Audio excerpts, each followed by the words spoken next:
Bienvenue dans cette vidéo dans laquelle j'avais envie de vous parler d'une peur qui est récurrente chez les ingénieurs qui envisagent une réorientation de carrière, c'est la peur d'échouer, de regretter leur choix. Donc dans ces cas-là, j'invite non pas à se dire « et si j'échouais », mais plutôt « et si je réussissais ?» Parce que la dynamique n'est pas du tout la même. Donc dans le premier cas, on envisage l'échec. Donc c'est un petit peu comme si on était assis au bout d'une branche qui est prête à céder sous notre poids, je dirais. Donc on a une pensée qui est négative, qui envisage l'échec, ce qui va laisser de la place aux peurs qui vont prendre le dessus et chercher à nous ramener dans notre zone de confort. Qui n'en a que le nom d'ailleurs, parce que si on est dans une situation professionnelle insatisfaisante, ce n'est pas confortable, même si ça a le mérite d'être rassurant de rester dans ce travail qui est du domaine du connu. Donc on a ces pensées négatives qui vont générer des peurs, qui elles-mêmes vont être à l'origine d'attitudes de repli, avec des comportements d'évitement, voire d'échec. Et qu'est-ce qui se passe? Eh bien, rien justement, c'est le statu quo. On reste dans une situation inconfortable parce que c'est rassurant, parce que ça évite de se confronter à ses peurs, et les années passent et on est toujours dans le même travail.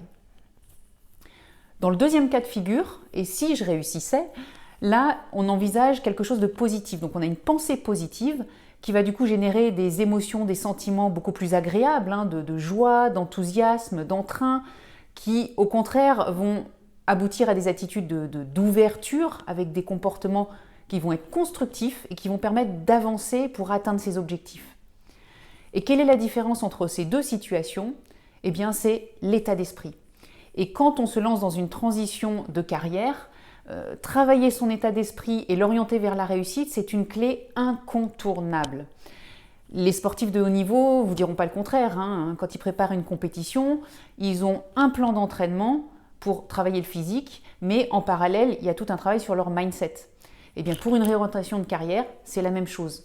Et on a besoin d'un plan d'action structuré, mais également de muscler son état d'esprit. Et ça a quel intérêt de muscler son état d'esprit dans un cadre de reconversion? Eh bien, le premier intérêt, c'est cette notion d'ouverture que j'évoquais. Ça permet aussi d'avoir un autre regard sur soi et de croire en soi pour oser initier un projet qui nous tient à cœur. Ça permet du coup de dépasser ses peurs et d'oser, de s'autoriser à exprimer ce qu'on a envie de réaliser professionnellement et de lancer, de créer la vie qu'on a envie de mener. Donc ça, c'est vraiment fondamental. Et il y a un proverbe chinois qui dit quand souffle le vent du changement, certains construisent des murs quand d'autres construisent des moulins. Donc on voit que face à une même situation, selon l'état d'esprit dans lequel on est, on ne va pas du tout agir de la même manière. Donc l'idée, ça va être de favoriser un état d'esprit qui amène à l'action pour obtenir le résultat qu'on souhaite, à savoir trouver un projet professionnel dans lequel s'épanouir.